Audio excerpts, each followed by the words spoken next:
So I'm doing this video. I'm going to make sure I'm on camera. I just got up. I'm now brushing my teeth with just hydrogen peroxide. I used to gargle with hydrogen peroxide to see if it made a difference, and I think it did. So I wanted to show you guys that they lied and said I had a cavity. I've never had a cavity in my life. So they said, well, my wisdom teeth didn't grow in because they were impacted and I had to have them removed. They said, well, maybe those were cavities. It couldn't have been a cavity if it never grew in. And that's my point. I think the people doing this are not only lying to hurt me, but I realize now they're lying to get people who are gullible to believe this. And that's sad. So they're upset because they said, if your teeth aren't falling out, that was one of the ways that they make your teeth fall out, because the swelling, your gums, I want to make sure I'm on camera. The gums get swollen, then they constrict, then they swell, and then they constrict. So it loosens your teeth. And like I said in the previous video, if you go to the wrong type of dentist and you feel pain and you go there, they'll take your teeth out. So they said that's how a lot of the victims got stuck. They had their teeth removed, and some of them put, metal in their mouth, or they had their teeth sort of narrowed and put caps on, and that caused a lot of pain and problems. So what I'm saying is that these issues are issues that need to be investigated. And I've been telling you folks, I do everything I can to investigate as much as I can what was done to me and why my face is going back. You see, my jawline is coming back. It's been a long time since I had the jawline that I could touch without feeling pain and tenderness on my jaw, on my face. You guys have seen me when I was really swollen. The other thing is that when I put the hydrogen peroxide, you don't put it directly in your ear. What I do is I put it on a harder, I don't put it on Q-tips or tissue, which can, crumble. I use a hand towel, which is a harder material. I put hydrogen peroxide on it and I clean out my ears with that. So they said, well, you had your ears professionally cleaned by a doctor. Yeah. But even before that, I use the hydrogen peroxide. It works. I put hydrogen peroxide on my skin, especially where the heat was behind my ears, on my scalp, and it made such a difference. I don't know why. Maybe something with hydrogen peroxide stops this from working as well. I'm not sure. And that's part of why when I'm doing these things and I'm telling you what I'm doing, I'm telling you, I don't know why some of it works. Some, it's obvious. The ice works because it reduces the swelling. But why hydrogen peroxide works, I don't know why. But it makes a difference. So by not brushing my teeth all the time, but brushing it with the peroxide or gargling with the peroxide, that helps. I don't use baking soda because that's can wear your enamel. That's important. And that's my point. Like, some things I use, some things I don't, some things I've used before, some things I don't use anymore. The other part of this is that they keep saying that I don't draw people in, which is fine. I told you guys, and it's kind of what I say throughout my videos. This was just to connect to at least one person who could say, I saw this situation and it's troubling. You know what I mean? Like, I wanted somebody in this world to know this is happening to me and it's troubling. I'm just going to pause this for one moment. So it was just to get one person out there to say, this situation is troubling, and have someone know what's happening to me. So what they're saying is I don't draw people in. So they said, when I showed you guys a video where I was practicing a speech that I was going to give in college. And they said, well, you weren't reading it the right way. Well, when you read a speech, you don't read it the same way you would read aloud. You read a speech. And that's my point. Like, if I have to keep going over things over and over again, that's like the worst type of relationship. And I think that's the kind of relationship I have with these types of people, where you can't, like, every little thing is a thing.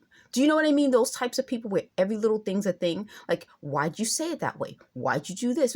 And that's a way, especially when a person is older than you, of degrading you. So as a younger person, and that's why I'm telling you folks, why I'm telling you folks this, the people involved in doing this are people who degrade other people. And I think they specifically target people who don't know, which is what I'm saying, or people who are younger or have some sort of, you know, difference in, I don't want to say the word, like, just difference in life where you would want to trust that person, but that person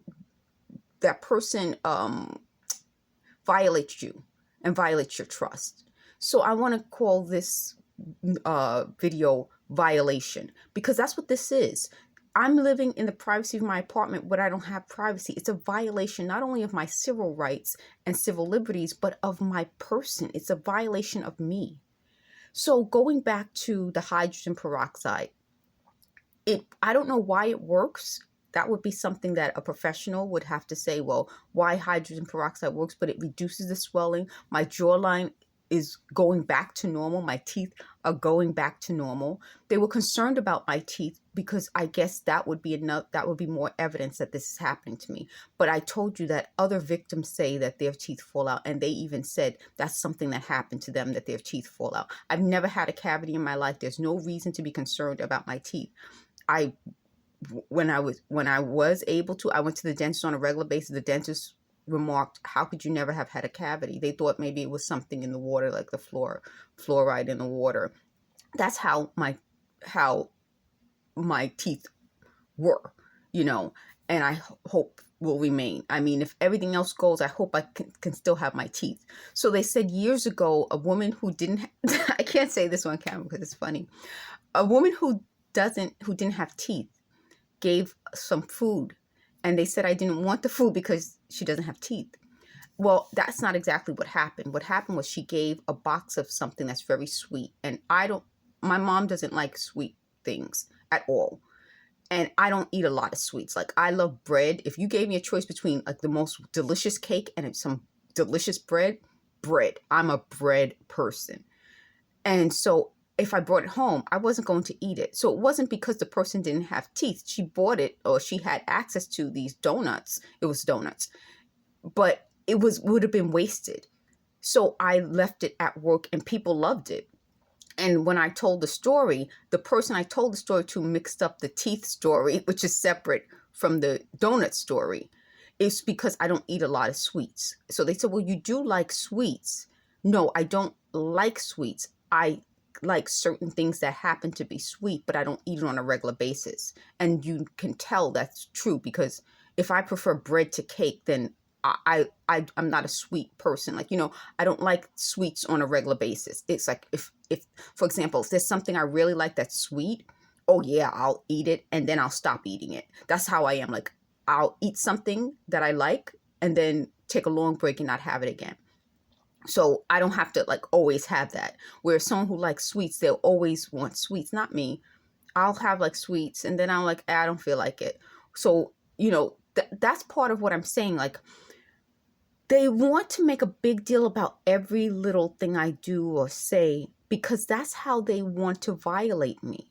That I have to be put, I had a guy who used to say something about walking on eggshells. That's my point. Like, you shouldn't be in a relationship with someone where I have to walk on eggshells, or you feel you have to walk on eggshells. I think the problem with that is why people want you to feel like you have to walk on eggshells. They want to make me so sensitive that I allow people to violate my rights. Do you get what I mean? So if I'm too afraid to speak up, or I've been so torn down that when I try to speak up, I feel like I'm going to offend the perpetrator. I like the fact that on Twitter, a lot of people use the word perp. If I'm so broken down that I feel that if my rights are being violated by a perp, that I'm too afraid to hurt that perp's feelings, that I can't speak up and defend myself, that's what they want. And that's my point. This all ties into these types of people. And when I'm telling you these things, and I'm telling you about how, let me make sure I'm recording this. Yeah, I think I'm recording. And when I'm telling you about this, and I'm telling you how these people operate, it's weird, because when it was happening in the beginning, I didn't know how to talk about it. To be able to talk about it now, like as I can, to me is making me feel better about the situation. The situation's still bad, but I feel better that I can explain it, I can talk about it.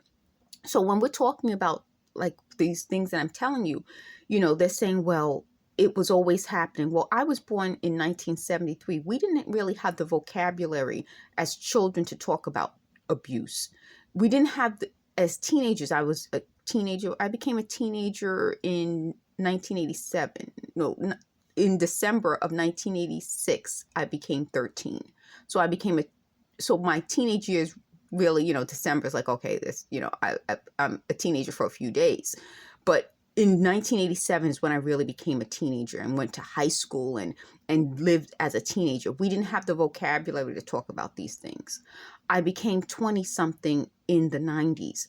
Again, we didn't have the vocabulary. So it's not just me talking about these things, but it's me talking about it with the vocabulary of someone who now lives in a world where other people understand this vocabulary. And I think a lot of that had to do with what happened with the Me Too movement, talking about abuse, talking about situations. They're going to try to cut me off because they don't